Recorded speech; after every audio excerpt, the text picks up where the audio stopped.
It's about that time, the start of another school year.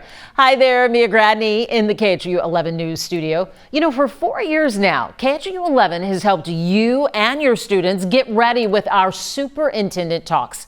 I literally pour over your questions from the KHOU 11 Back to School survey, take the most asked, and then present them to the leaders of our area school districts. Now, there may be a few follow-up questions I include in between, which you'll see, but for the most part, these interviews, they are driven by you, answering your concerns about everything through the years, from school fights to teacher retention, school lunches, and more. We've put together a series of these interviews you can watch right now.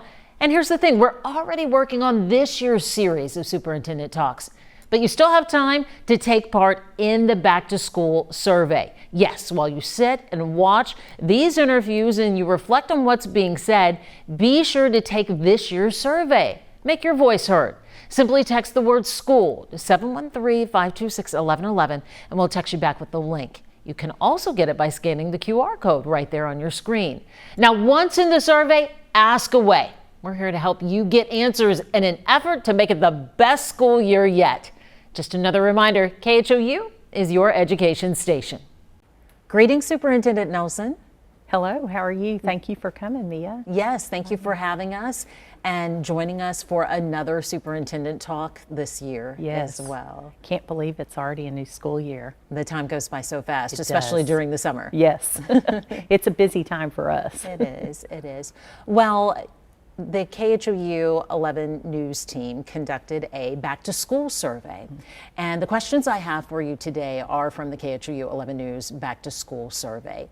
And I'm sure it'll come as no surprise that the top concerns of parents in Alvin ISD is about security and safety. Some questions here. A parent asked, what is the school district going to do to keep students and teachers safe? So first, Mia, let me say safety is our top priority, and I think the commitment of Alvin ISD for many, many years. We've had our own police force for well over 20 years here in Alvin.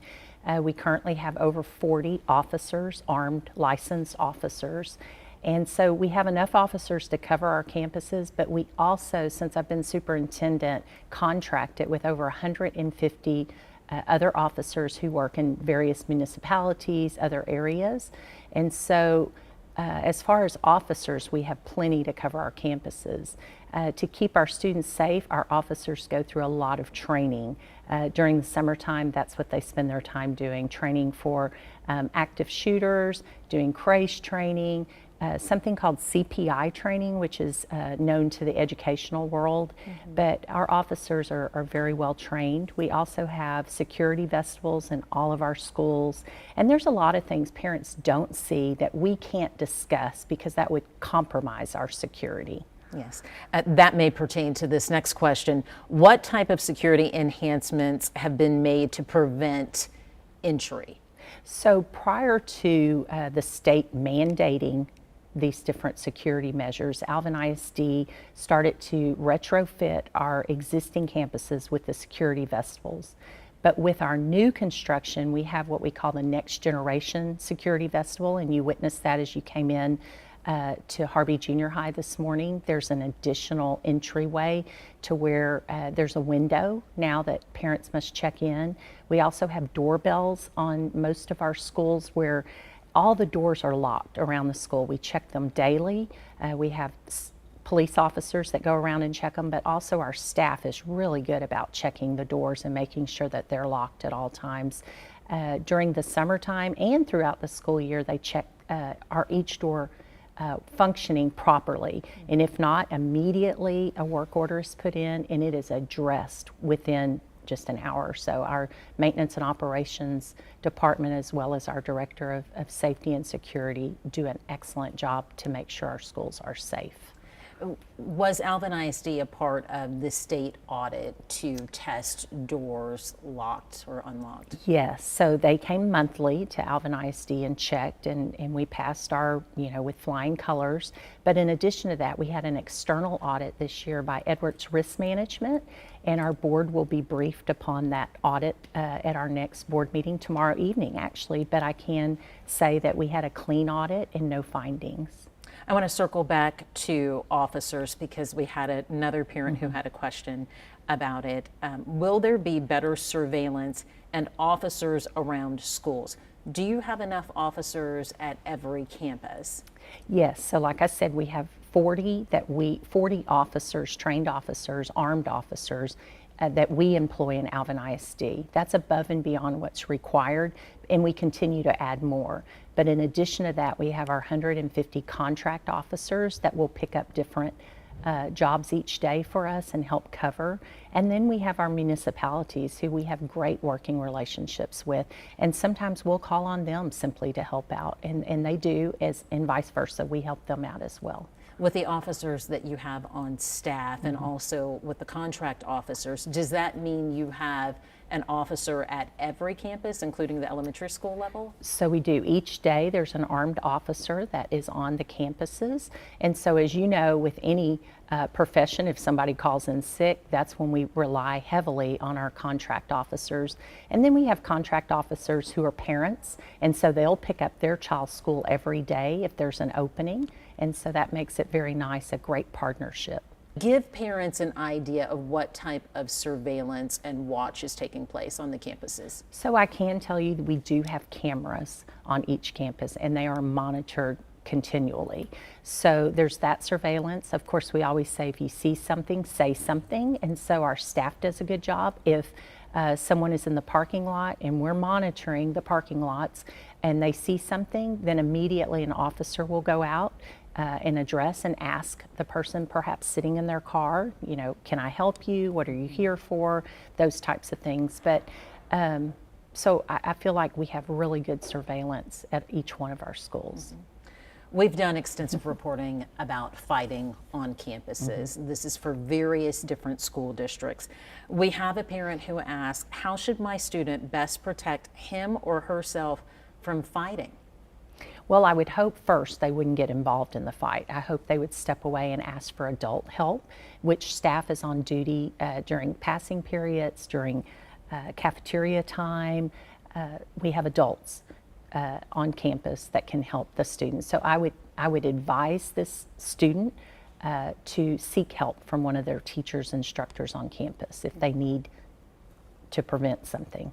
We're seeing that in the secondary schools, the high schools, and it seems like sometimes there's a hallway surge when these fights do happen. So I think speaking to that, what's your advice? If the child's not directly involved in this altercation, but it's a crowded hallway and suddenly we're seeing people surge, what's the protocol there? So we train our staff to be visible and to be present. And so I would hope that wouldn't occur, right? But if it should, there should be a staff member close by that would intervene and then also get additional help from other staff members. Got it. Let's talk now teacher compensation and teacher retention.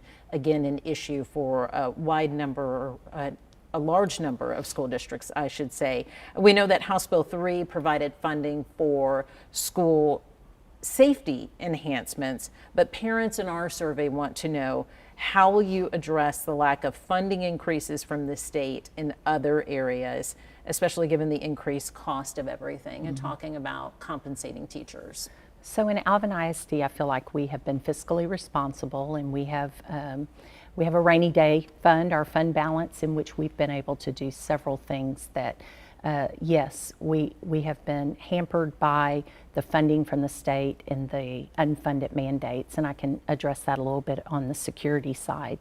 But as far as teachers, we were able to raise the starting salary to $62,700, which is one of the higher ones in the area. And we've continued to be able, our board has voted to give each teacher a 3%, well, all staff a 3% raise across the board. I know that doesn't cover all cost of living, but we were able to increase the salaries that way as well. So I think, yes, as much as we want the state to help out and kick in more money, we can't always depend on that to happen. You know, with the safety and security and the funding there, it's an unfunded mandate that they're requiring certain things across all school districts across Texas. But our commitment has always been to make our schools safe, even before they mandated it. So the increase that they gave, the stipend of $15,000 a campus, they increased, I believe, approximately 25 cents a student to $10 per student. That doesn't cover one police officer's salary, much less all the hardening you have to do with the equipment that you're having to put in, the vestibules that, I mean, I feel for some of my colleagues in other districts that do not have the funds. So I would like to hope that, you know, if that is a top priority for our state legislature, is that they come through with more funding to fund the salaries that these police officers are costing. Just equipment alone is $8,000. That's above and beyond their salary. Mm-hmm. And then if they get a vehicle or things of that nature, it's very costly. Mm-hmm. You mentioned the pay being raised for teachers, that mm-hmm. starting pay, and it being more competitive. Do you believe that will help the district recruit more teachers and quality mm-hmm. teachers, as our parents inquire? Right. I believe it will. We currently have 7 openings, and we're very proud of only 7 openings. Our staff, our HR staff, our hiring staff, our principals across the district have worked all summer long to get high quality teachers in place. I'm happy to say it's 1 in elementary school we have an opening, and the other 6 are in the secondary school. So we're very pleased with that. Retention is very important to us, creating that environment for our staff. But also I think community needs to throw their support behind teachers, and we need to get off social media and quit criticizing our teachers each day. Come see what they do. We welcome our parents to come in and volunteer. We have certain programs that they can come in, our mentoring programs. We have booster clubs, parent organizations, and the parents that do, they see what teachers do and our staff does on a daily basis. And I really do think that, you know, our teachers are our heroes, and prior to COVID, they were our heroes, and then something went south with everyone wants to criticize and be quick to criticize, not just teachers, but everyone in general. So I think everyone needs to get on board to support our schools. How much is the difference between the communication that you see on social media versus the in-person contact-to-contact communication? So I think contact-to-contact communication, face-to-face, is the best. I know Ms. Rives, our Executive Director of Communications, a lot of times will pick up the phone and call a parent after they've posted something online that maybe not be accurate or it's out of context. And once she gets on the phone with them, she's like, they're the nicest people, they understand, they just didn't have the, you know, complete understanding, and it turns out well. Now, are we going to be able to give everybody the answer they want? Not always. Mm-hmm. Because of the rules and the safety and the things we've had to put in place, sometimes parents don't feel as welcome as they once did when they have to come up and knock on the door to come in. But we do still want parents in our schools. We still want them volunteering. We just have to go through the process to get the background checks and make sure that they're safe on our campuses. How challenging is it dealing with that outside communication on social media? Well, it is challenging, and a lot of people can hide behind a screen and say whatever they want, be it true or false narrative, and then we wonder why our kids are acting out sometimes. It's because they're seeing the adults in their lives act out and how they handle things when they don't agree. So we need to work hard to be good role models for our students and set the right example. Let's talk laptops and computers. A parent wrote to us that despite having multiple fundraisers, there are never enough computers for all kids. Teachers use computers too much for lessons. This also brings us to another parent who has concerns and believes there's not enough school electronic devices for students, yet there's an abundance of lessons that require such tools. Does the district have enough digital resources for students? So we feel like we do, and the state mandated that we have computers for testing for the STAR test, and of course we started that a year before the requirements start. So purchasing equipment is not the issue. It's servicing it, keeping it up to date, keeping it in use. And so each campus has an abundance of electronics. It's just we don't have them where the kids take them home each day, which we tried that back in junior high several years ago, and we found that that was not fiscally responsible because they disappeared or they broke or things of that nature. So yes, if a parent is struggling with their student not having access, we definitely can work with that parent to make sure the student has the resources to do their lessons. And is it something that's being utilized from elementary to high school, depending on their electronic devices, more to complete or take part in schoolwork? I know you mentioned testing, but speak to us just how much they're using these devices. So we hoped that, and we know that this to be a fact, is that teachers got away from doing more of the electronic lessons and more of the face-to-face instruction, small group instruction, and things of that nature, so that during the pandemic, a lot was done online, a lot was done in Google Classroom, but we've really encouraged our staff to get back to more of the face-to-face teaching versus all on electronics. So maybe perhaps they would have assignments that are digital or notes, kind of what type of curriculum, if you have any idea? So Google Classroom is what we use. So several teachers do put assignments in there, and then students have to be able to access those. We've done surveys in the past of who hasn't had a device and who at home, so that we make sure that we are able to support that child to get their work done. So I think if a parent is concerned or there's been an issue, they just need to reach out to their campus, and then we will work with them. The teacher directly, would you recommend, if they're having a challenge, having a digital device in their home? Correct. We have a lot of resources and donations that come through the district that we could help with assisting with that. From enough computers to enough buses now. We had questions about transportation. This is an issue also for a number of school districts. Still, Alvin parents want to know, how is the transportation issue heading into the new school year? So we still have a bus driver shortage. We have increased the starting rate to $20.50. So as we increase that, the other bus drivers also get an increase, so that keeps that step in place. But as far as shortage, we are running over 100 routes a day. We have enough buses, it's the drivers that we need. So a lot of times our mechanics drive, anyone with a CDL license drives. Our coaches who have CDL license, it's important for them to drive their students to their games or tournaments because of the driver shortage. So parents will see earlier pickups or later drop-offs because of that. We may have a bus driver who's running 2 routes. It's just the challenges right now with the work shortages out there in all fields. How will that be communicated, or is that established before we even really get started here, the earlier or later pickup times? So our transportation department does a wonderful job in notifying parents what the anticipated estimated pickup time is, as well as the drop-off. And then we also have an app where they can track and see where the bus is, where their child is. The parents have an app Yes, they can track yes, their, that they can see, yes.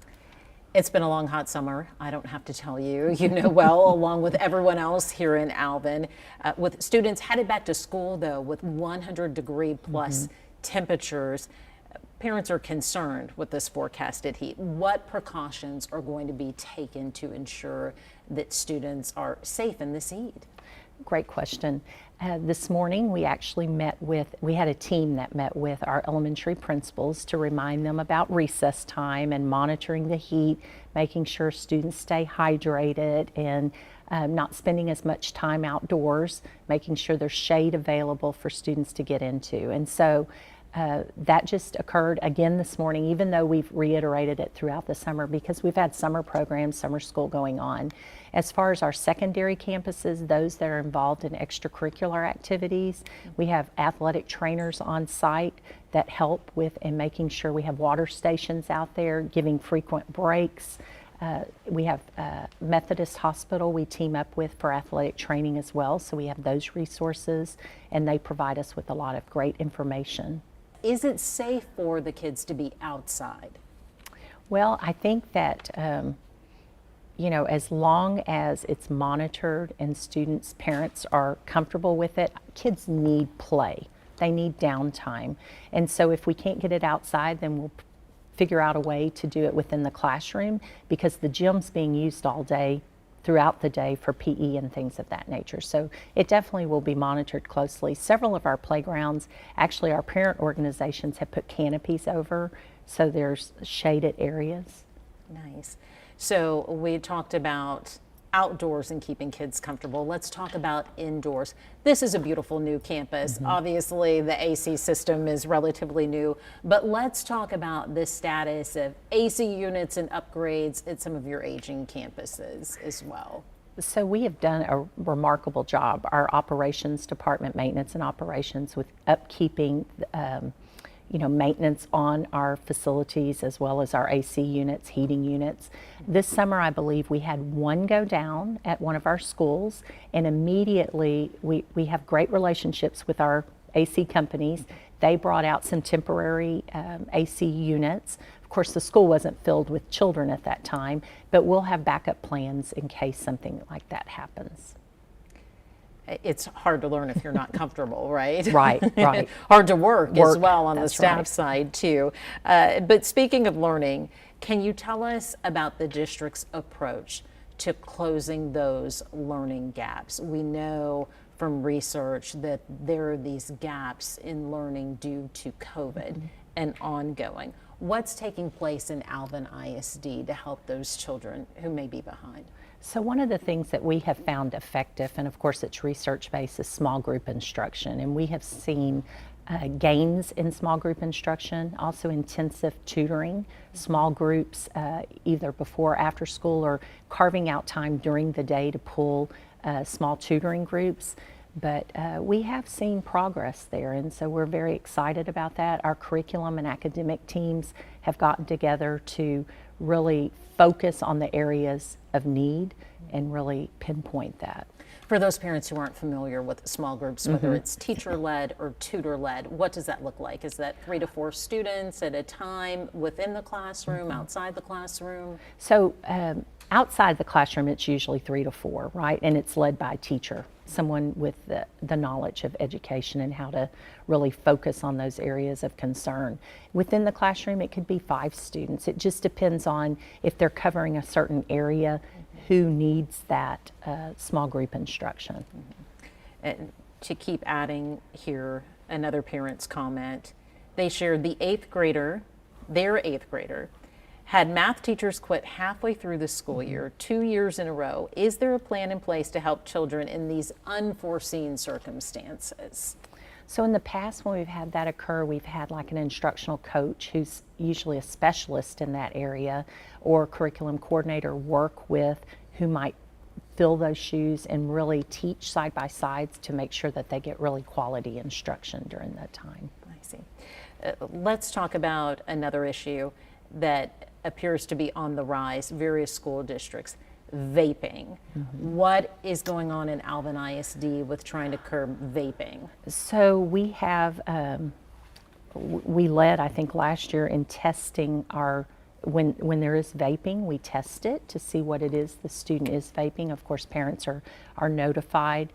Students are put into ISS and or alternative placement depending on what's in the vape. And so we will continue to aggressively address that with the support of parents. If students are getting the okay at home, and we have had a parent or two say, well, what's wrong with it? It's not hurting. It's not allowed in schools, period. I mean, e-cigarettes are not allowed, vaping's not allowed, THC's not allowed, so don't even bring it. And so we just have to work together with the parents, and each student is different. Are students being educated? Is that a part of the code of conduct, so to speak? Yes, so last year we brought in assembly, we brought in a guest speaker who talked about the impact of what vaping does, and we're hoping again to bring them back and maybe start with even a little bit younger age to try to make a difference prior to them getting addicted. I know you said safety is the top priority. What's the biggest challenge in Alvin ISD? Social media, for students, and I think about that as a safety thing as well. If parents want to do one thing, monitor what your students see on social media. We have no control over that.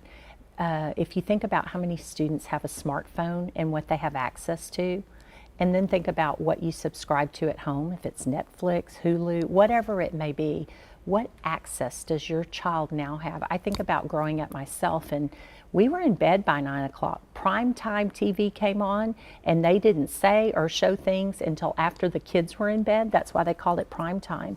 But now our kids have access all day long, all summer long, to things that if their parents knew, they wouldn't allow it. And so I think that's a challenge for educators now, is that the access they have to so many things out there that are not age appropriate. And are they bringing that into school? Are they watching it at school? Make the correlation there. I understand overall, Right. but how does that make it difficult within the school district, within the classroom? So they're not watching Netflix and Hulu or anything like that, but on their smartphones. And last year we did implement that cell phones were not allowed during instructional time. Each campus slightly varied on if they allowed it at lunch or not, you know, for students to be able to check their emails or do whatever it may be. Now, if a teacher wants them to use it for instructional purposes, they may. But during instructional time, cell phones are not allowed. But we have no control when the child goes to the restroom, what they're looking at, before or after school, what they're looking at. And so, yes, that can become a challenge. We do not like to have to take a phone up, but if a teacher or someone has directed them to put it up because it's being distractive, then we do have to take the phone up. Does that contribute to bullying issues, fighting it between students, what's going on with their phones and their social media as well, that you don't have Right. control over? I would hope that it wouldn't, but I can tell you I think it does, because when we have seen a fight or something, it's usually started outside of the school. It's something somebody sent me last night and they're upset about it, and then they let it escalate, versus getting an adult or a teacher or someone involved. A lot of times parents aren't aware of it. And so we know, having, you know, been with adolescents, that a lot of times they don't include their parents when there's a struggle or when there's a challenge, and that's why our counselors are so important. But not just counselors, the teachers in the classroom sometimes can really help talk through some things with students or refer them to counseling. That's who they spend so much time with, Right. after all. Right. Right, and they know them the best. We've talked about the challenges. What are you excited about in Alvin ISD this year? I'm excited for the 29,000 plus students to come back. I'm sure we'll hit 30,000 this year. I really get the energy from the students when I do go on campuses. I have a superintendent advisory group that I'm anxious to get started and really get feedback from students and what they want and what they're seeing on their campuses. Of course, our staff, it's always great to interact with them and see their excitement. And we're opening a new elementary school this year, Nichols Mock, out off of 288 South, and then also this wonderful renovated Harvey Junior High School that's over 40 years old, has been renovated, so aging facility, but it's upgraded now for our staff. So very exciting things happening in Alvin ISD, and can't wait to get everyone back. You had great advice for parents. What's your advice to students this school year? Oh, be kind to one another, be nice, look out for one another, be a friend, engage in everything that you can get involved in things. I think when students are connected, they're more successful. So, you know, if parents need help getting students connected to something, reach out to your school. There's lots of activities, clubs, things that really for students to get involved in. We have great fine arts programs, great athletic programs, but beyond that, clubs. And start your own club. All you need is somebody to sponsor you, and a lot of times we get those started in different high schools, and so we're excited. And yeah, just be a kid. You know, you grow up way too fast. Just be a kid and enjoy and really take advantage of the opportunities that are there, both academically as well as extracurricular. That's great. I know with involvement, parents are always like, oh my goodness, that means I've got to provide extra transportation perhaps outside of school buses and everything. Is there help there? What's your advice to parents who are like, you know, I'm struggling just to keep up with getting them to and from school, but they would like to see them involved more? I think reaching out to that school and then working out, a lot of times there's carpools that are available, or, you know, activities where students can be involved without having having to necessarily stay for long hours. I know parents are working, a lot of them. So just reaching out to whatever it is that they want to do and then letting us help them achieve that. Dr. Henry, we're talking about the new school year, which will be your final year in education. Remind me of how long you've been in it and how long you've been here. Well, this is my 42nd year in education. It's my 13th year, actually. I started my 13th year here in Cy-Fair ISD, and 33 of those will have been as a superintendent, so the majority of my career has been as a superintendent. Explain to me how Cy-Fair ISD specifically has changed since you arrived to now, as far as growth specifically. You know, growth, we've grown about 11 or 12,000 students, which for us, we can handle that, that level of growth. So we've grown quite a bit. We've become a much more diverse school district. We've moved much further west with our growth. So the district is 186 square miles, primarily rooftops. We have lots of great businesses and faith-based groups, but we're mostly rooftops, so lots of kids. And the future will no doubt include more schools, more people, Yes. more money needing to be spent. Absolutely. We think we may need one more high school sometime in the next decade, and then there'll be probably a middle school and a couple of elementary schools to service that high school. So still some growth to go. I read something once that Cy-Fair may eventually overtake HISD as the largest district in the area. Maybe decades down the road as people move out, perhaps, of Houston. Yeah, Do you perhaps. see that happening? It could, but we're about 85% built out, so I don't know that we'll ever surpass HISD or Dallas ISD. The next big growth spurt, I think, on the west side of town is going to be Waller ISD. Waller has double the land we have, so they could be massive here in 20, 30 years. What is the biggest challenge in 2023 for a school district in Texas? Well, for us currently, it's two things. Number one, funding. The state has not provided adequate funding to meet the mandates that they require, nor have they kept up with inflation. Looking ahead at retirement, has it given you more freedom to express your opinion on that? Well, I've never been real shy about expressing my opinion. Certainly the state has not done their constitutional duty in providing for free public education for the children of this state. We're still hopeful. Luckily for the state, they're got plenty of cash, so I'm hoping that they'll, in October when they have a special session, that they'll invest some of that back into public education. Because at the same time you have a lot of mandates that are coming down and requirements regarding safety and other things. Absolutely. Just one of the requirements is to have an officer at every campus, and we estimate in order to fulfill that it would cost us $9 million. We already spend in excess of $42 million just in safety and security every year in Cy-Fair ISD. And you know, I look back when I started my career, you talk about changes.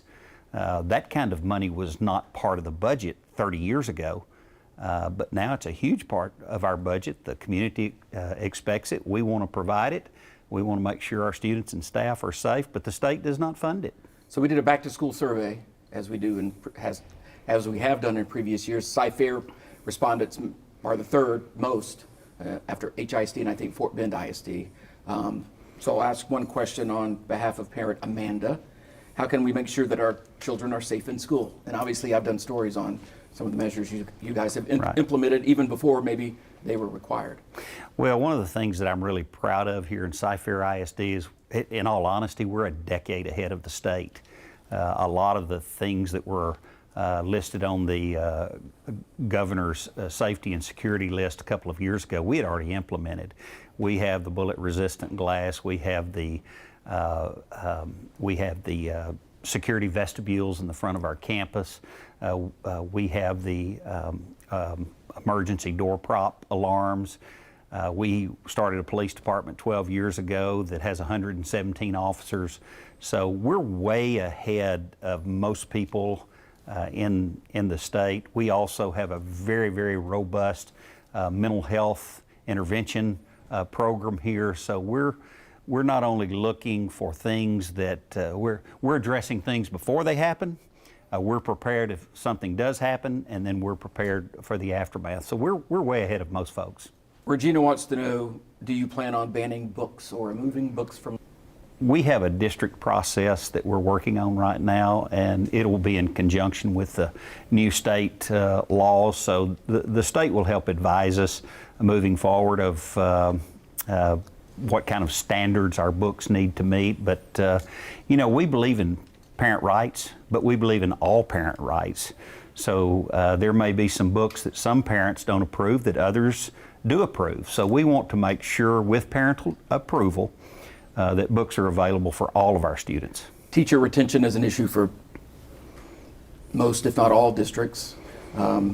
Catherine wanted to know what you're doing to retain teachers and I guess attract new ones. Well, we're one of the highest paid school districts in the state and certainly in the region. So we have a very robust pay scale. We also have the newest and nicest facilities. We think we have strong leaders at all of our campuses. We support our teachers. So we feel like we're doing everything that teachers want to see in order to come to Cy-Fair ISD. I guess the issue is the pool of teachers out there. Absolutely. The colleges and universities are not graduating as many teachers as they used to. So there's a big push in alternative certification. So people that have degrees in other fields certainly have the opportunity to come and get alternatively certified. But we want our teachers to be certified. We want our teachers to be well trained. And when you come to Cy-Fair ISD, you don't just get put into a classroom. We make sure that we provide the type of professional development that you would need in order to be successful. Speaking of attracting employees, bus drivers are at a critical level in many places. Are you among the districts that have kind of changed routes in order to maximize, say, one bus throughout the day? Well, one thing we went to last year, we did have a 3-tiered system where every bus driver would drive 3 routes, but now we've gone to 4-tiered system. So that's helped us with a little bit. I think that requires about 75 fewer bus drivers by doing that. But having said that, we're still 100 bus drivers short. So we have mechanics. Even our transportation director has to drive a bus some days. So bus drivers are one of the biggest challenges we have, as well as other operations areas. Crosby ISD, some other smaller, much smaller districts have gone to 4-day school weeks. Is that something Cy-Fair would ever consider? And Cassandra asked about that. Well, I would say with me here, no. That's not something that I think would fly in Cy-Fair ISD. I'm not even sure I agree with that philosophy, but I say that about Cy-Fair ISD. Other districts have to make their own decisions, but here I think 5 days is appropriate. Would it be a much easier thing to do in a very small district, you think? Oh, absolutely. I mean, you know, when I was in a single high school district as a superintendent, there were a lot of things that we could do because it did not have quite as many moving parts. But here, lots of moving parts. What changes are being made to curriculum? I'm not sure if that's just a general question. Are there any major curriculum changes going on? Well, there are some curriculum changes, but those are all driven by the state. So our curriculum and instruction department are looking at all those, evaluating those, making sure our teachers are up to date on those, and making those happen. You know, there's always this big conversation about what we're teaching in schools. Well, we're teaching in schools what the governor and the legislature and the lieutenant governor tell us what should be taught through the Texas Education Agency. So if there's any complaints about what's being taught in school, I suggest they call the governor. What about bullying? And already this school year, in some districts that just started back days ago, they've already had some incidents of fights and things. Is that an ongoing issue, and is it being addressed differently now than it used to, or maybe not? Well, I will say, coming out of COVID, there was quite an adjustment period for students, for parents, for employees, and for everyone. So we, with our fighting policy, we did have to tighten it up the last couple of years, and we made that more of a mandatory placement in our alternative learning centers just because we had to stop it. But things seemed to have gotten better last year. Certainly, we think this year is going to be a little more normal, more pre-COVID. But yes, we've had to address that, and then the state, in their wisdom, has passed this no vaping law, where we're required to send students to alternative learning centers if they're vaping. So, I would appeal to parents. Check your child's backpack before they go to school this year, because a lot of that's out of our control. That's mandatory state-required placement. So it's important that parents know that. Some districts, including HISD, have a history of special education, issues. I'm not sure about Sci-Fair. Are there any new things related to special education? That's what one parent asked about. Well, there are some federal requirements that are requiring many more staff, special ed staff, which we're having a difficult time finding, just like other areas. So yes, there are some federal changes, but I will tell you this, and having lived here now, going on 13 years, that students that need special services, they move to Sci-Fair ISD because of the quality of special education services we have. And just today, and this is not on a survey, but the TEA released some STAR testing data. I don't know, I haven't gotten to look at the numbers as far as how you guys fared, but in general, the STAR test, what is your opinion on that kind of standardized testing? Well, I think standardized testing or STAR test is just a snapshot. It really doesn't say a whole lot about the quality of the local school district. In all honesty, I think if you looked at the STAR test data and compared it to the level of poverty that you have in a school district, you would see a very close correlation. So I don't know that I mean, certainly we believe in accountability, we believe in testing, we believe that's important, but we try not to just preach about passing the STAR test. We are the largest A-rated school district in the state of Texas, and again, in TEA's wisdom, even though our test scores will probably be higher this year, our rating will probably go down, just like every other district across the state. And I don't know that that's tied to the push by our state leaders for vouchers, but I suspect it's all designed to make us look a little worse, to move forward their political goals. Is that unfortunate? The reasoning, absolutely, it's unfortunate. I mean, if it were for some educational value or education reason, trying to make school districts better, I would be much more apt to go along with it. But I don't feel like it is. Are you personally worried about public education in Texas? I'm worried about society as a whole believing that all kids deserve a quality and equal opportunity to learn.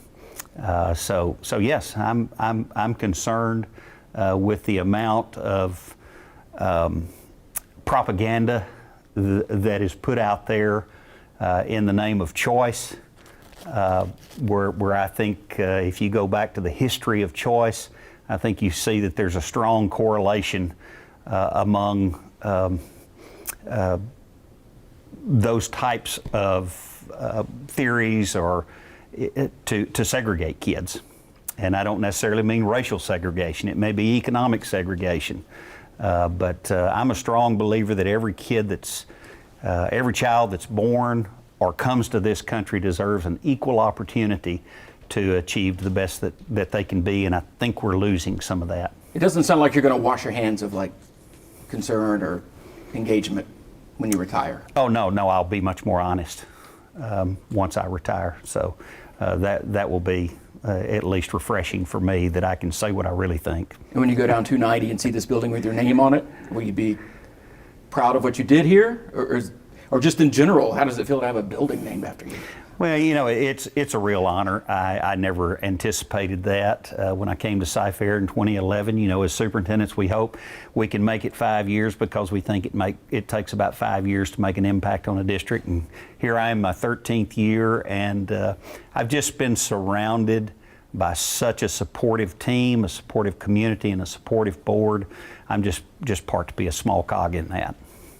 Anything else? No, I appreciate you and appreciate y'all's support, fairness. Thank you. All right, Superintendent Larry Berger with Pearland ISD. Good to be here with you again. Yeah, this time in person. I like it. Yes, yes, yes. And you guys are off and running in Pearland ISD. Yes, ma'am. First week of school. We started on Tuesday. We are on day 3. You know, day 1 was successful. We got everybody here safely, fed them, got them home safely. That is a successful first day in a superintendent life. Yeah, so far so good. Yes, ma'am. Very good. With quite a bit to go. All right, I'm here with questions and concerns today from parents in Pearland who participated in the KHOU 11 Back to School survey. A wide range of issues and concerns that moms and dads want to get more information about from you. We'll start with the area we saw the highest level of interest, and that was teacher recruitment and retention. A parent asked, how is the district addressing teacher shortages and teacher burnout? Well, that's a good question because, as you know, the profession of education hasn't been celebrated lately. And the main thing that I would first like to start with is we need to do that. We need to bring the passion and the purpose back into education. You know, you turn on the news and you hear the negative slants from maybe some legislatures or some social media stories putting down public education. So our students that we need to be future educators are like, we don't want to go to that profession. So the first thing that we do in Pearland ISD is we want to build the environment of Build Pearland Proud. We want to build the culture that retains our staff. We have great teachers in Pearland and we do not want to lose them. And so therefore that culture piece is very important. They need to feel supported. They need to feel valued, and that's what I try to do. That's what our team tries to do. That's what our campus administration tries to do. And to be honest with you, that's what our community tries to do. I think the reason this question is asked because they know we have good teachers and they don't want to lose those good teachers. The other thing is important outside of culture is compensation and benefits.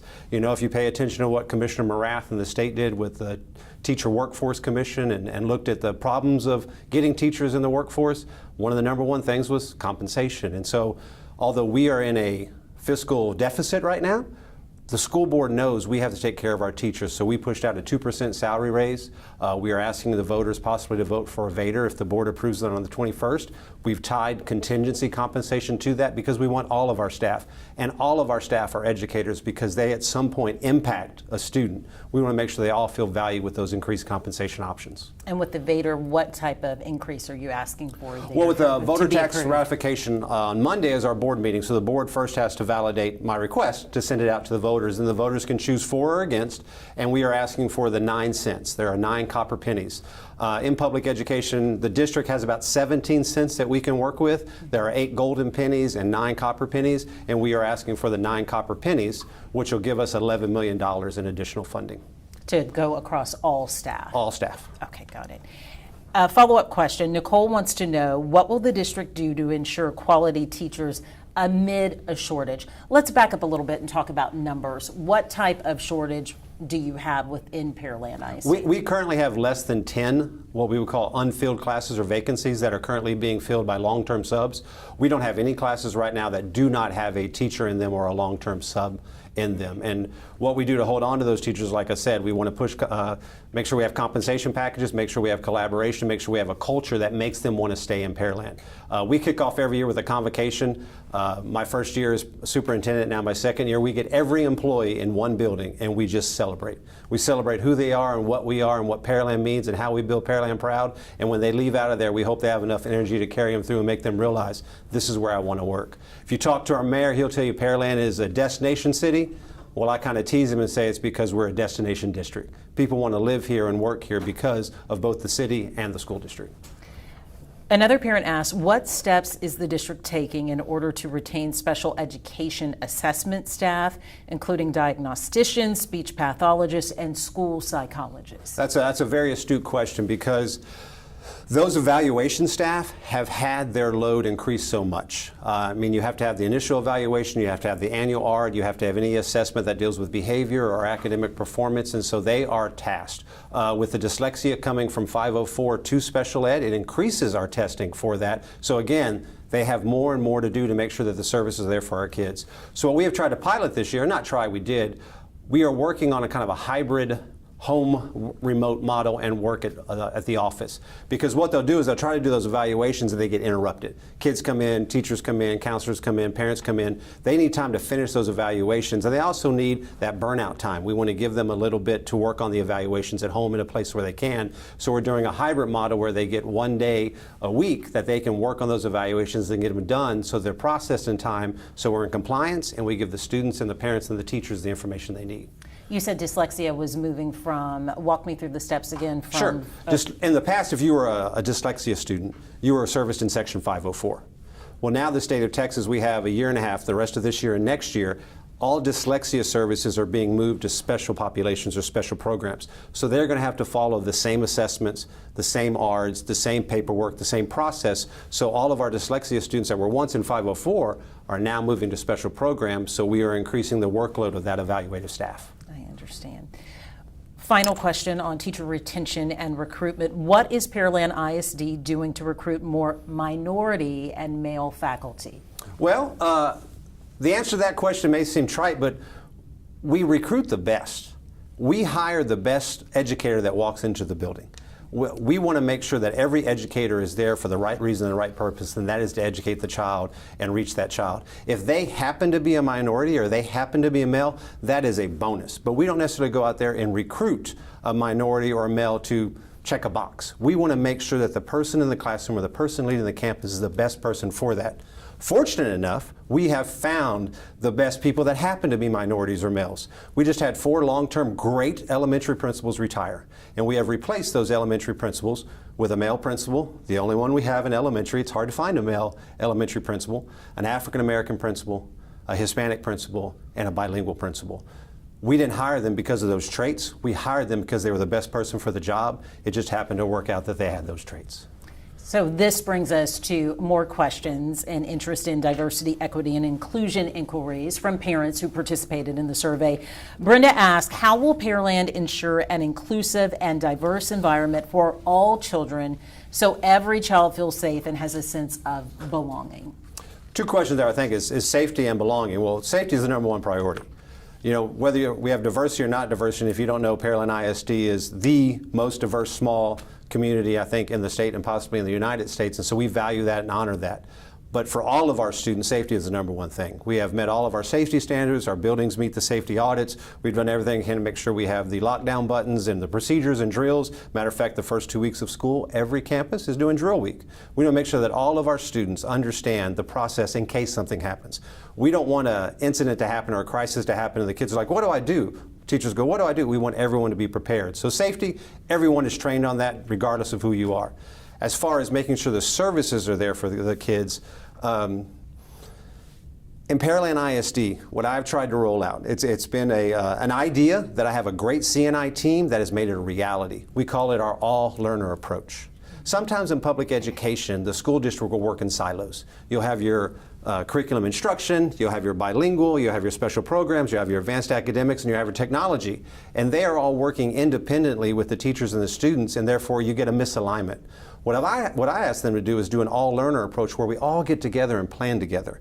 We have the same language, we have the same alignment, so when we present to the teacher, they are prepared to either motivate a student to achieve more than they can, make some advancement in their learning, or to bring up those students that may be struggling.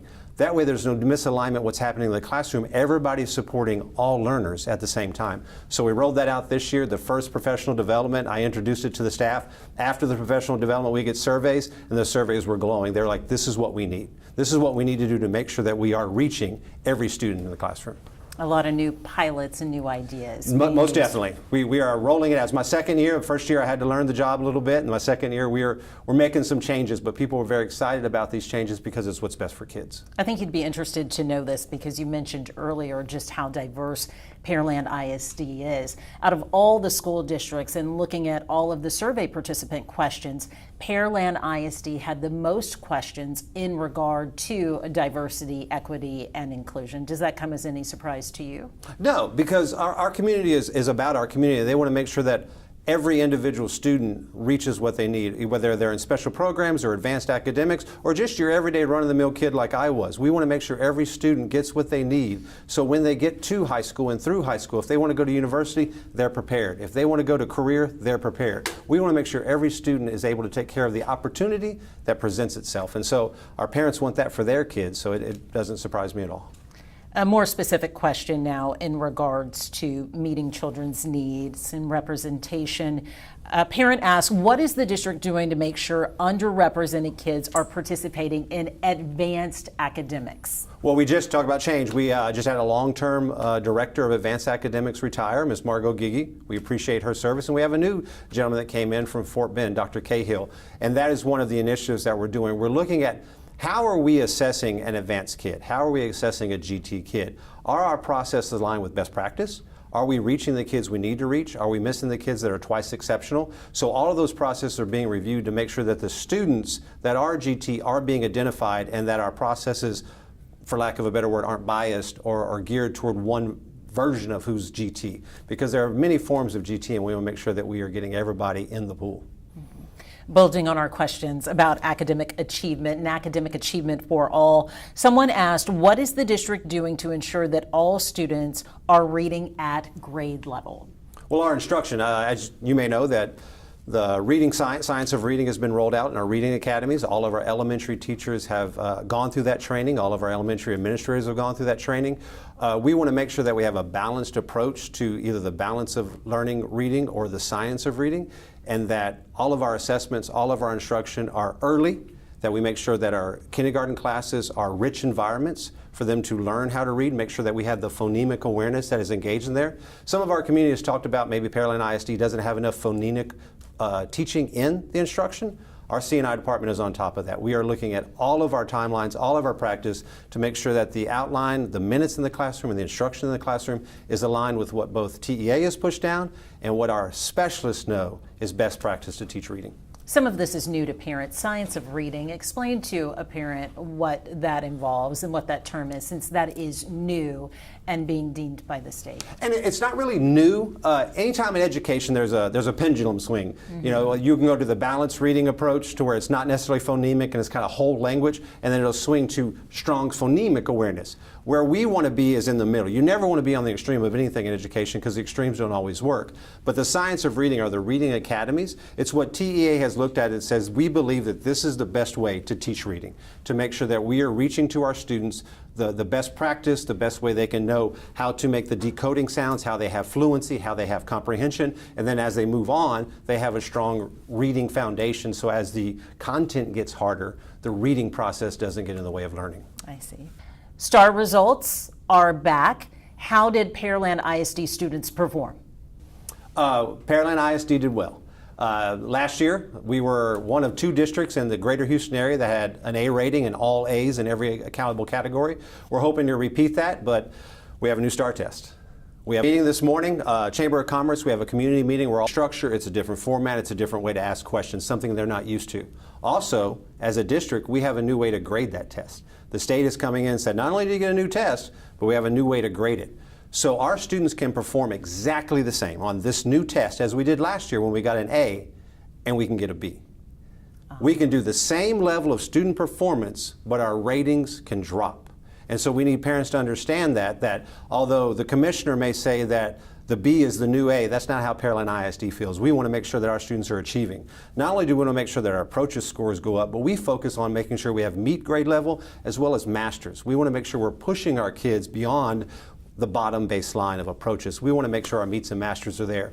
Looking at the scores, preliminarily, we are above the state and we are above the region in almost every category. Speaking of the STAR test, a parent asked, what is being done to address growing parent frustration and concerns over STAR testing? All the elected officials come in. Our representative, Ed Thompson, is very engaged in public education, engaged in what happens here in Brazoria County and Pearland ISD and Alvin ISD. We talk to our elected officials. The only way that we can change the STAR test is if the legislator does it. Ed Thompson is not in favor of the STAR test. He's met with the governor and said we need to get rid of the STAR test. There are other ways that we can measure academic performance and success for our kids. But until the state moves in that direction, what I would tell that parent is lobby your elected official. The district has no control of the STAR test. We are mandated to give it. And until the law changes, we still have to give the test. Another parent wants to know, how does the district plan to start assisting students who don't have the resources or support available to them due to economic, social, and or psychological support that they may need? Okay, that's a thick question. I know. Well, I would say economically, Pearland ISD is growing in our low socioeconomic population. We have Title I campus now, full Title I campuses. We have a few of them at the elementary, the middle, and we have one at the junior high. And so we know that our students are coming in maybe with not the foundation in the home that they needed to because of the socioeconomic situations. Parents are working, they don't have the same opportunities that maybe an affluent family has, so we want to give that to them. We want to make sure that we are meeting the students where they are. We don't have the idea of the all-learner approach. We're not teaching them all the same. Well, you know, people talk about equity and equality. Well, they're a little different. People come to us, students come to us with different needs. So we evaluate those academic needs and build them up to where we're all on the level playing field. So we're aware of that, and I think the first step is being aware of it. People need to realize that the community of Pearland ISD is not what it was 20 years ago. It changes. The population has changed, the demographics have changed, and the district has to change with it. We talk about the Pearland Way. Pearland Way has built Pearland ISD to be what it is. But the Pearland Way can't be a stagnant mindset. We have to adjust to the situations that are present to us, the current conditions, so we can reach our desired goals of student success. Part of that is also, you mentioned emotional and psychological. We work on character education. We have Character Strong on all of our campuses. We have hired crisis counselors for our high schools and junior highs, not academic counselors, because we realize our students bring trauma to school. We don't know what's happening at home. We don't know what's happening in their life. We don't know what they're dealing with, whether it's personal issues with family, or there's bullying issues, or social media has just inundated them and taken them over. So we want to make sure that we are preparing them so they can learn. They have to feel safe and secure before they can learn math and reading. Yeah, it's that academic and that social emotional well-being Yes. that you have to strike a balance And we between. focus on both of those every day. I mean, every elementary campus, every morning, has a social emotional learning component to make sure that the students feel comfortable and safe. Every elementary campus talks about their 3 pillars: be safe, be respectful, be responsible. We are trying to teach the expectations of how to have resiliency, personal advocacy. If you're having a tough time, come talk to an adult. We're here to help you. Next subject, and this is a subject that I have approached every superintendent about, because in every school district within the KHOU 11 Back to School survey, parents have been concerned about fighting on campuses. Let's talk about that, fighting and classroom safety. A parent from the survey wrote to us that at Pearland High School, there are lots of fights going on between students. How is the administration team going to address this issue of fighting? Fighting is a social media issue. But first, let me tell you that last year, Pearland ISD, not Pearland High School, 23 campuses in Pearland ISD, there were 13 fights registered. We have to register every discipline infraction, what we call PEEMS. We have to report it to the state, because when there's a fight, there's discipline. And if there's a discipline consequence that removes a student from their learning environment, we have to report that. If they get ISS or OSS, or they go to DAEP, or whatever happens. Last year, 13 fights district-wide. But what will happen? There are fights. We don't want any fights. And sometimes they're visually bad fights. And what happens in a fight in school? Every camera comes up. Every kid's got a camera and they're filming it and they're posting that on social media, and it spreads. And so it paints a perception of it's out of control. There's nobody there. That quote, there are a lot of fights going on campus. Correct. They see that and they think there are. And sometimes we are tagged with fights that aren't even ours. There'll be fights on social media that are happening in other school districts that aren't ours, but it says, look what happened at Pearland ISD today, or Pearland High School today. They're not all fights. That doesn't mean there aren't fights. That doesn't mean there aren't problems with discipline. There was a learning loss due to COVID. What people don't talk about is the behavior loss, the social loss. You have to realize these students lost structure. They weren't in school. They didn't have routines. We had 9th graders coming in that the last time they were on a campus, they were in the 7th grade. So when they come to school and back in, they don't know the expectations, they don't know what we expect of them, how to behave, how to do the right things, how to handle personal disagreements. You know, as a child, if you don't know how to talk things out or work things out, you're going to hit. Well, we don't want to do that. So what we are focusing on this year specifically, we've geared it up. Part of that all-learner approach deals with the social, emotional, and behavior component. We are focusing on empowering our campuses. Part of the discipline issue is, if you ask teachers, if one of the teachers asks a question, they'll tell you, I haven't felt supported. I don't feel like I have administrative support in my classroom. We don't want any teacher to ever say that. We want to make sure they are empowered. We want to set the tone.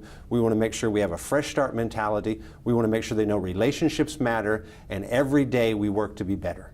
And so that's what we're trying to build, the culture before there's an issue. We want to create a successful environment to prevent the issue. Perhaps that speaks to this next question. Okay. I knew it was coming. I think you touched on some of these things already, but Elizabeth, she wants to know, what policies will you have in place to ensure students and staff are safe from violent and consistently disrespectful students in the classroom? Disrespectful students in the classroom.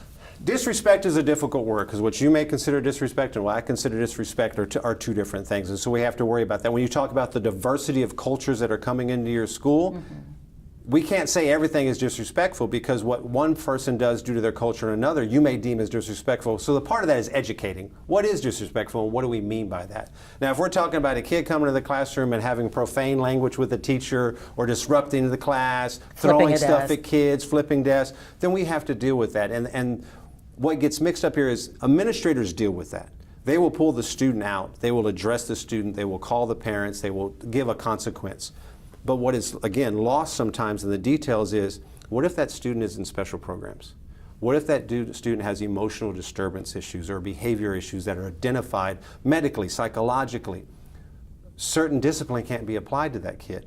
We can't punish that child the way we would another child. So parents don't know this. Students don't know this, so they'll see a child acting up in class, he'll go to the office, he'll get his counseling, or what's based on his BIP, his behavior intervention plan, or his IEP, his instructional plan. That will happen, then he'll be returned to class, because that's what we have to do. We have to service that child.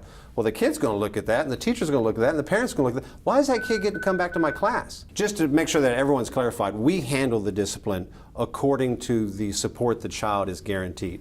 If a child needs to be removed from class, needs to go to either ISS or out of school suspension or DAEP or even expelled, we will do that, because I want to protect the classroom. But also we have parameters in place if the child is special programs, has a behavior intervention plan or an IEP. We have to follow that as well, and we have to service that child, and it takes longer for them to teach. People need to think about it like, if a child comes to a classroom and they can't read, we don't kick them out of class because they can't read. We teach them how to read. If a child comes to the classroom and they have something that is either medically or psychologically preventing them from how to behave, we can't kick them out of the classroom. We have to teach them how to behave. And unfortunately, it does impact other people, but they have certain rights that we can't violate, and so we have to teach that behavior. What about the other students, though? That's the difficulty of it. And that's what the parents say. The parents say, well, what about my kid? And I understand that, but if I punish that child not aligned with their BIP, not aligned with the federal guidelines that are mandated to us, then I get sued as a district.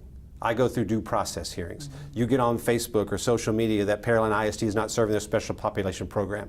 So we have to come to a middle of that, because one student shouldn't violate the rights of all the other students, but we also have to protect that individual's rights. So we're kind of stuck sometimes, and we do the best we can. You know, if we have to clear a room often, then we have behavior support specialists in the district. That's what they're hired for. They're hired to come to the classroom and work with that child and work with that teacher and work with the classroom. How best can we make sure learning is not impacted by this one student?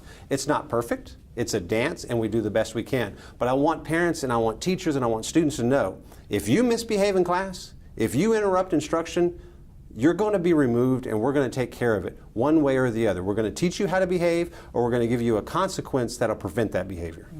It sounds like, too, this speaks back to some of those tenets that you were talking about at each campus, right? It's almost like educating students on there are people with indifferences, or people who might function differently and respond differently, and how do we respond to that as a community? Right, because the only thing, what we try to teach our students and our staff is the only thing you can control is how you respond to somebody. I can't control how you behave. I can't control how you act, but I can control how I respond to you. And that's part of that responsibility. That's part of that respect. That's part of that safety. Let's talk transportation. All right. This is another issue that every parent and every school district is asked about. It's another area of concern, transportation. Do you have your CDL? Will you drive a bus if needed? Do Yes. you have a CDL? Seriously. I'm ready to get my CDL. It's a long process for me because I'm a bad driver, but I've just left Director Keith Kopp of Transportation, just left his office before I came here. In all seriousness. In all seriousness. You're working to get your Yes. CDL. He's printed out the handbook for me. He's got a special education bus that doesn't require a CDL. I said, I'll drive that one tomorrow. Do you need to drive a bus? What's the transportation issue like here in Pearland? I am happy to say, no, I do not need to drive a bus. For the last 2 years, our bus drivers have worked 12-hour shifts. We're on a 3-tiered system, so you have to do 3 tiers and your route's over. But we have been so short-handed that you have to do 6 tiers or maybe 9 tiers because the bus drivers aren't there.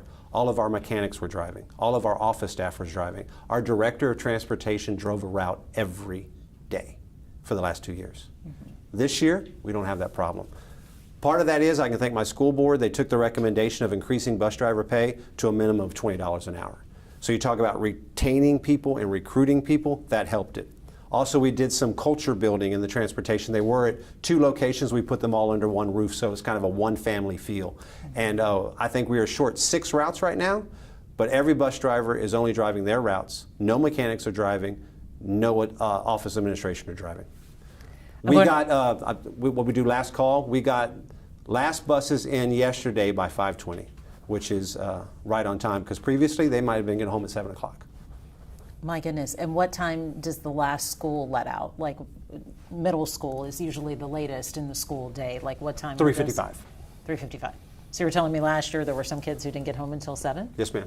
Because they would have to sit at the school until this driver finished their routes, and then they have to go back to the school and pick them up. Right now, we don't have that problem. Okay. That answers Beth's question, but I'm going to ask it on camera so I have it and I can attach it. Beth wants to know, has Pearland gotten a handle on the inconsistency of the buses? How will communication be improved this year about late buses? And I can speak to the communication piece. Last year, we implemented an app to help with the communication process. The rollout was a little bit spotty. Some of the follow-through either on our side or on the parent side wasn't consistent, and so we've perfected that a little bit. But with the number of employees that we have now drawing buses, not having to double stack buses or triple stack buses, there should not be as many late announcements. So hopefully both the retainment and recruitment of employees and us having 1 year under our belt with that app, they won't have that problem anymore. All right. Seems like you've come with some type of solutions for bus transportation. Let's talk about bigger picture now. What is the biggest challenge ahead of Pearland ISD? Right now it's financial. The board has pushed out the budget, approved the budget. We are in an $11 million projected deficit.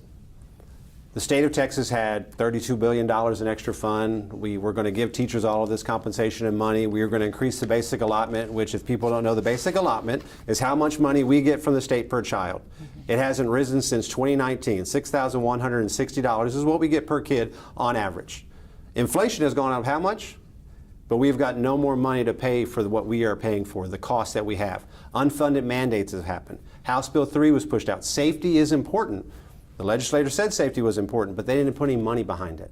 I'm now required to have an armed guard at every campus, and we're going to make that happen eventually. But it's an additional $3.5 million for me to make that happen. I'm already paying $1.3 million. The state gives us in a safety allotment $500,000. Do the math.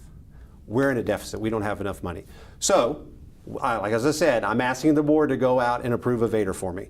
Let me go to the voters and ask them. I know times are tough. I know the inflation that we are facing is the same inflation that every household is facing. Property taxes, that's the third rail. You don't want to touch that. But what I'm asking is invest in your school community. If it's a school of choice, and we are the school of choice, and the city is a place of destination city, we are asking for 9 cents. And so if we can get that 9 cents, it can help stabilize us. It's not the only answer. We have technology issues that we have to roll out there. I mean, we have $20 million in technology, because what happens with technology, you got about a 5-year window and the technology is obsolete. So you went and spent $10 million, but in 5 years you got to do it again. We also have facility issues, and it's not the sexy things, you know. It's not like you're getting a new building or a new facade. It's infrastructure. It's the chillers. It's the boilers. Right. It's the roofs. And we put a roof on SAB, and when we first quoted it to when we were able to get it in construction, it doubled in price. And so those things, we're going to might have to come out and do some bonds for the technology and the facilities. So facilities, bond, technology, Vader, financial, because it all links back to what we talked about, teacher retention and recruitment. If I can't continue to compete in this job market, I'm going to begin to lose those quality teachers, those quality educators, those quality employees. We've covered so much ground here, and we've talked a lot about the challenges. We've talked a lot about progress. What are you most hopeful about as you look ahead to the 2023-2024 school year? Oh, man. I am most excited just to be the superintendent of this district. If you ask me who I am, I will tell you I am the proud superintendent of Pearland ISD. At convocation, I explain to them, I say this not to brag on who I am, but to brag on everybody that's in front of me. Because when I stand in front of Pearland ISD, I see the dedication and work that they have for our students. I see what they do day in and day out. I watch their struggle and how they overcome it and the difference they make in the life of a student. I was touring Dawson High School, just walking around, just being there. There was a student and a teacher that were there. She had her gold medal. She had a gold medal for scholastic art and was just, everybody was cheering because of what that teacher did for that student. Ms. Zutek, you're the greatest. But she's only one example of all of the educators that we have. We did a video for our maintenance and operations to highlight at convocation. Everybody applauded and cheered because the work they do when it's 100 degrees outside, they do it for the kids. I'll go tell them, hey, take a break. No, Mr. Berg, I gotta make this campus look good because the kids are coming. That's what I'm most excited about, that we keep that mentality and we continue to build Pearland proud. What's your advice to students this year? Funny you say that. I have something called Burger Time. It's a silly name. It's a game that was back in the 80s, and that's what we called it. And I did a speech to the students coming in. My advice to them is I'm excited to see you. I'm happy you're in the building, but you're part of our team. You're part of our district. If we want to build Pearland proud, you have to be prepared. You have to put in the work. You have to make sure that you are building positive relationships. You're making connections with people so they put you on the right path when you're in trouble, and you have that fresh start mindset. Not every day is going to be a great day. You're going to have a bad day. Learn the lesson from that day. Carry that lesson and knowledge forward, but leave that negativity behind.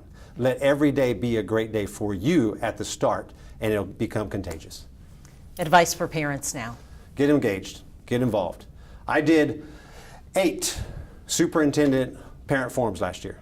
The opportunity for you to come talk to me, ask me any question you want to, and we'll talk about it, just like we're doing now. If you have a concern, if you have a question, I'm here. I don't have all the solutions. I can't fix this by myself. The district can't fix this by myself. If parents aren't engaged and involved, even if you're unhappy with us, come tell us why you're unhappy.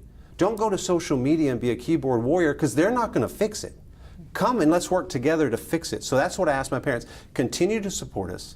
Continue to bring your child to school and continue to be a part of building Pearland proud.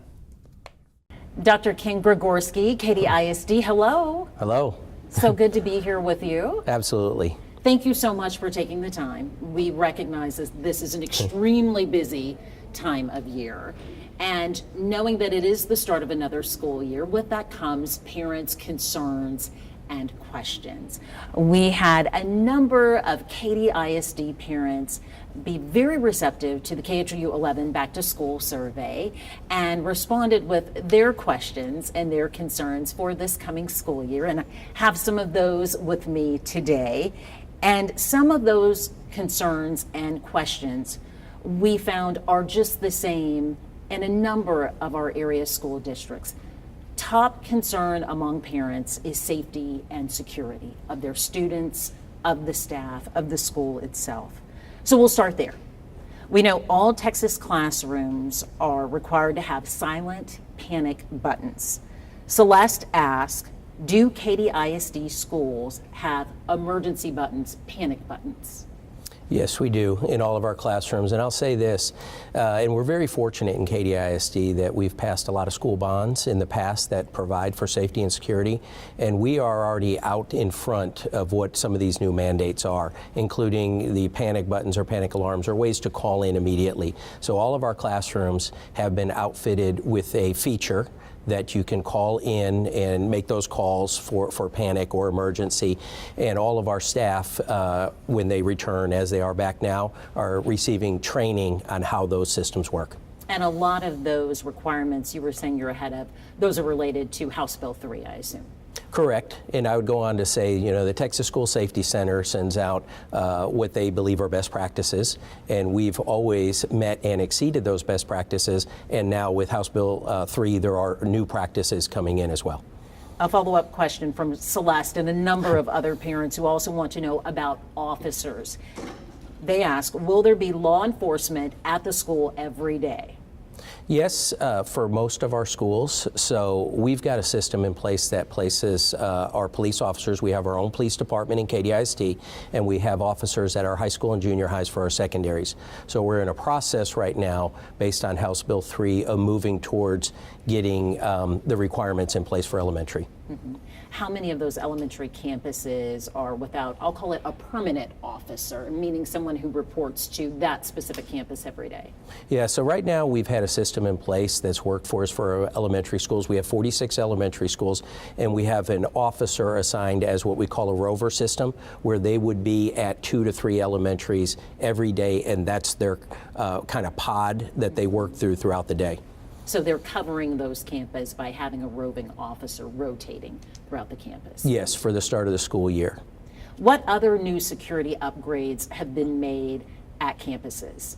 Yeah, the two biggest that we're working on right now, or I'd say 3 with the panic alarms that you had mentioned in there. But we also have, as part of House Bill 3, the what you would call a bullet-resistant type covering on the glassware, which is in the works right now for all of our buildings for those exterior windows. And the other one is the numbering system. The state of Texas is going with a standardized numbering system on the exterior doors and windows. So when first responders show up, every school is numbered the same way. So we're going through those 2 steps right now. Another parent wants to know, what is the district doing to ensure that our kids will be safe from gun violence? So what are we doing? We actively train. We train our teachers, we train our students, and we put systems in place that where the kids are learning the lessons in the classroom, and we've shown that to be effective for the kids to be safe and for our teachers to know what to do in certain emergencies. Speaking of guns, April, a parent from KHOU, expressed her concerns with us. She wrote, "I would like to know what the district is planning to do regarding KHOU. There were several incidents regarding gun threats as well as off-campus activities resulting in criminal activity. What's being done to improve the situation this year at KHOU?" Yeah, at KHOU. So any of our schools that we may see a need for police officers or police presence, we have those officers on the campus, which we've had for a long period of time. Going along with safety in our schools, I will mention this one, that we did a large-scale exercise this summer, which was an active shooter exercise, and it was in partnership with our school district, but also Department of Homeland Security, Fort Bend Emergency Management and Safety, and we are training people to be ready for any incident that could happen in the future, including anything that could happen at KHOU or any of our high schools. Whether it's a intruder, or it's a student as well. Yes. The response to that. How do you plan to address the rising incidents of violence and disruptions in the classroom? Another parent asked. Yeah, I'd need a little bit more specific information on that about a rising disruption and at what campuses. But we look at data every year. At the close of the year, the campus looks at behavior data. They also look at academic data. And then they sit together with their campus action teams and put plans in place for the school year. And if there are things that they should be addressing for student behavior, they put action plans in place. They do a needs assessment, and they address those issues each school year. A number of districts and therefore a number of parents have been documenting and seeing fights on campus. How many fights between students were there last school year? Do you have any numbers for those? I don't have the number memorized on the actual figures of that, but tracking data over time, we're seeing from 2 years ago. Well, let me back up and start with, since the pandemic, we've seen a rise like everybody else in student behaviors coming out of that pandemic. A lot of it is mental health issues, things we're focusing on in the district. But we have seen when it comes to something like fighting or that type of behavior that you mentioned there, that at the high school level from 2 years ago to last year, we're seeing numbers trending down. But at the elementary level, we saw a little bit of an uptick. And I think that's getting your earliest learners back into school and understanding what goes on in school and trying to train them up up in what we expect in KDISD. It's interesting because so many people we've talked to, when we talk about fights, they talk a lot about social media, but you bring up something very important in talking about mental health and the state of the mind that the students are in. Can you elaborate on that a little bit more? Yeah, we've put some teams in place over a period of years here where we have mental health crisis teams that will support our kids and our families. So if something is going on that might be beyond what the average student might be going through, we help those parents connect with resources in the community, and we work in partnership, and it's the school, it's the parent, and the community centers that would come together to work with a kid who might be in crisis or need. Back to students perhaps misbehaving and not acting according to school expectations. Another parent asked, how will you ensure safety in schools and give teachers and administrators power to enforce rules and behaviors inside the classroom? Certainly. You know, we've got 75 campuses, okay, so each campus is going to be a little bit unique and different, but they all go by the same guidelines. We have a district management plan that every student in KDISD and every school is required to follow, and that's a board-adopted plan. So we expect everyone to follow the expectations, whatever it may be in terms of student behavior and discipline that's in that plan. This is an issue we're seeing plenty of questions about, from the north side to the south side to our school districts out in the west, vaping. How will you discipline for vaping? Catherine wants to know, do you foresee an overflow at the alternative school for cracking down on vaping? Yeah, let's talk a little bit about vaping, because that's not a problem that's new to schools in the last year or two. It's been around for a while. So a few years ago, we went to tackle this, and we changed some of our standards where the first time vaping, that we would get you some help and some assistance and try and get you to stop the behavior. That's the key there. But on the second one, we would send you to the alternative school. You had kind of first chance. Second one, you'd go to alternative school. The state has since changed that, and if you've been interviewing schools and superintendents, the state has now said that the first vaping offense, that you have to go to the alternative school. So we've already started that communication with our families that they are now going to have to get used to a new system that's in there. But the priority is always going to be, if the kid is going to vape, that we take steps to try and educate that kid and that family, try and get them to change that behavior. But they will have to take the consequences outlined by the state of Texas. Try to prevent it in the first place. Absolutely. Okay.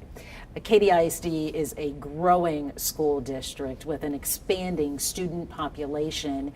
Are there overcapacity campuses here in KDISD? Yeah, we always find some schools that will be a little bit over capacity every year. Okay, so 94,000 plus kids, and we'll pick up a couple thousand, maybe 3,000 this year, like we've been doing over the years. So we're always building new schools, and we've got the schools bond. We got the 2021 bond, which we've got 4 schools being built right now. 2 will open, 2 elementaries will open in August, and then a junior high and a high school next year, which will help alleviate some of that overcrowding. And we just our board called for a bond to go to the ballot again in 2023 November to build 4 more new schools. So we're 94,000 kids. By 2030, we'll be 100,000. Those kids need to go somewhere. And are you seeing this growth in certain areas of the school district specifically? Yeah, right now most of our growth is what we would call the northwest quadrant, so that's north of I-10 and west of 99. Are these schools over capacity because of the growth in those specific areas? I'd say yes, up in that area, and then opening the 2 elementaries is going to help the overcrowding in some of those schools. But we do have other pockets and concentrations we're looking at and managing that as well. Mm-hmm. What's the best approach to alleviate an overcapacity school? Is it just to build another? Yeah, that certainly does help if you're going to continue to grow. So you have to get with your demographers and you have to watch this trend line. And is it going to continue to grow, or are you seeing fluctuations up and down? And you can manage it different ways, maybe with some portable buildings or temporary classrooms, or shifting some of that population or programs from one school to another. But when it comes to KDISD, the way it's growing like this, those minimal shifts don't really help. Building the new schools is really where we need to be. In the meantime, for students who are at overcapacity schools, we have a parent who asked, do you think it negatively impacts students being in a more populated school? Yeah, I don't think so, because I think the focus is going to be on the student there. Whether the school, it might be a little bit over capacity, we're still going to put enough teachers in there to make sure the class sizes are adequate, and we're going to allocate more resources there. The bigger the school grows, the more resources we put into it. So it wouldn't matter if you're under capacity or over, we're going to ensure those kids in the class sizes are adequate for learning. In every school district, parents have asked us and sought information about teachers. Do you have enough teachers? How are you retaining teachers? How are you recruiting teachers? And who's at the head of the class? A parent asked, are there certified teachers in all classrooms or temporary teachers and substitutes in some? Yeah, there will probably be some temporary teachers or substitutes in some classrooms, but for our fully hired staff, they are certified by the state of Texas, and we put a certified educator in there when we can. The teacher shortage in Texas is real. In America, it is real, that there is just a limited number of teachers out there. So what do? We're all competing for the same folks to go into the classroom. But one of the things we've done is in the last year, we're going to do a Grow Your Own program, where we are going to be our own alternative certification provider. We've already petitioned the state of Texas for that, and we're just waiting on an answer. As soon as they tell us we're good to go, we're going to start growing our own to get into the classroom. Is that something that's new? Would you be among the first to start doing this when it comes to school districts? There are many private industries that have alternative certification programs where they do that, but there are a handful of school districts who actually do their own Grow Your Own program. And obviously it's been productive if you're looking into it as well. Yes, we think it will solve some of our teacher shortage problems in the future, but that's just one step we're taking. You probably are aware, if you've been interviewing superintendents, that the state of Texas, TEA, had the teacher vacancy task force, and they put together a list of things that would be helpful. One of them would be higher compensation. So that's a goal of ours, to attract and retain folks, is to make sure we're competitive within the market. I really like what our Board of Trustees did recently, and they passed a 3% raise for all our folks. So we are competitive in the market, but any bit we can do more would certainly be helpful. And you've got to rely on voters to do that as well, too, to find those funds, so to speak, to give, because it doesn't all come from the state. Right now, the state, if you've looked at what they're doing with their surplus, you know what I mean? And when they started the legislative session, they had a $33 billion surplus. And if you're familiar with the state's rainy day fund, yes, that's at its capacity. So there's enough money at the state, and the state just has not done that part of allocating it down to the schools. That would be a better way to phrase it. They haven't allocated yes, it to schools yet. Thank you for that. What is Katy ISD's long-term plan to remain competitive and to continue to attract the best of the best? You bet. We have to build a culture in Katy ISD that's inviting for folks, and that's something we focus on all the time here, that to attract folks, anybody can put out a competitive salary, you know what I mean, and everybody is pretty close in salary, but we want this to be a place that's inviting for folks and that they feel that they are making a difference for our kids and our families. So that's a big piece of what we do. The culture and climate is going to be a big focus for us this year. Let's talk books now. Yes. Another question and concern that came up in our survey from Katy ISD prohibiting certain books from its libraries, to pausing book purchases, to warehousing any books that have already been ordered. A parent asked, how will this affect students? Yeah, in the grand scheme of that, every school has a library right now. We have adequate books, but we always order new books, and those books get shelved into the library as an addition to the collection. So there isn't any bit of a shortage of books that kids would walk into school on day one and not be able to access books into their library. Mm-hmm. Why not have an overview committee for the book review process, parents ask? Yeah, we have some committees, and we have a policy that would take a look at books if there's an issue or a challenge to a book of something like that. But overall, we've got 75 schools, and we've got 75 master's degree trained librarians who know how to go into our system, follow our practices, and make those selections for their library collections. But they're not ultimately the ones deciding on which new books will be accepted into the libraries? Yeah, so let's back up. So we had policies in places where the librarians would make those selections based upon current policy, but there have been changes in the law. If you hadn't heard that one yet, House Bill 900 is the major change coming through. So House Bill 900, once that got signed into action by the governor, changes what types of books could be in a library collection. How many books have been prohibited from, let's say, KDISD, and how many titles are there in the library catalog? Give us an idea here, some context with numbers. Yeah, that's a good question, and I would ask all of our parents who are more interested in that, go to our website. It's a Partner with Parent website, which has all of this information for what you're inquiring, including a number on there, and it escapes me as a number of what's in our collection and what has been removed from our shelves for, say, pervasive vulgarity, but it was less than, I think, 1/10 of 1%. Final question from a parent on books is warehousing books an effective use of time, resources, and personnel? Well, I would look at that from a different angle on this, okay? So we ordered books, okay, and we do have some books that we talked about that would be temporarily shelved that are under review right now. So when those books were purchased, they were purchased under one standard, okay, and one set of board policies. But when the law changed, we don't have any control over the law. So if we've got books that we now are coming in as part of an incoming collection, we should review those books and apply them to a new standard that was just passed in the legislature. And we'll move through that pretty rapidly. Mm-hmm. Would you say what KDISD is doing is just following the law? Absolutely. Let's turn to academic achievement now. How did KDISD students perform in this past year's assessment? Speaking specifically about the STAR. The STAR test, yes. So we've got the results back from how our students performed in high school on STAR, and I think our kids overall have performed very well. So when you look at our data as a district, you would see that anywhere from 16 points up to 23 points higher than the state average on that test. So our kids are doing very well, but they're also doing really well on other standardized tests like the ACT and the SAT. But in regards to our students that are not high school students, our scores for our 3 through 8 have not come in yet from the state of Texas, and we're still waiting on those. We think we're going to get them any day now. So I can't tell you how our kids performed until TEA releases that data.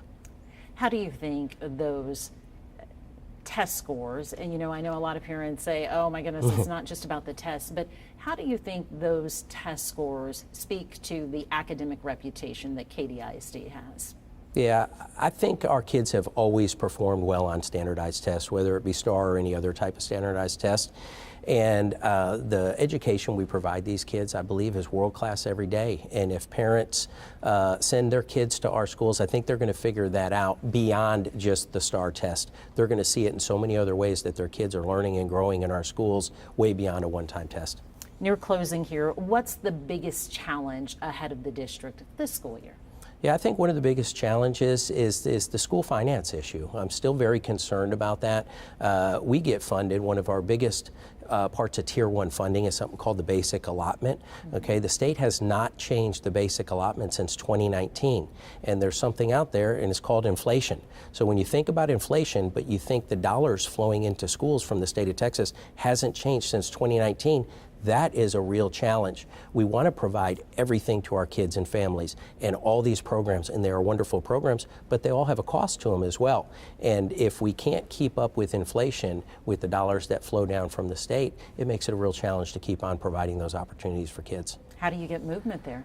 How do we get movement there? What I would encourage, and I've been encouraging, is for our folks to talk to their legislature. Call your elected officials, email them, let them know that you're watching what's happening with public education, and are they willing to do that? They could reach out to the governor. They could ask the governor to call a special session on school finance and see what the state could do. You got to remember, the state is still sitting on a surplus of dollars that could help public education.